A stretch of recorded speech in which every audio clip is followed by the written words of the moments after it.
સૂર્યનારાયણે તેમને શ્રાપ આપ્યા કે તેઓ જંગલમાં પોતાના સંતાનો સાથે ભટકશે.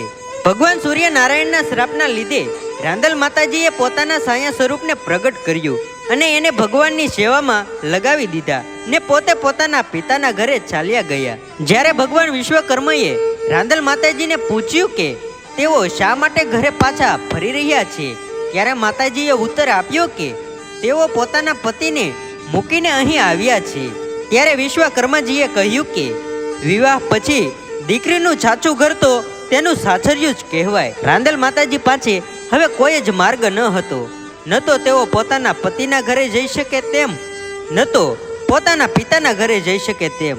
તેઓ જંગલમાં જ તપ શરૂ કર્યો. તે દરમિયાન માતાજીના છાયા સ્વરૂપે એટલે કે જે સૂર્યનારાયણ દેવ પાસે હતા એમને 2 બાળકોનો જન્મ આપ્યો, શનિદેવ અને તાપીદેવ.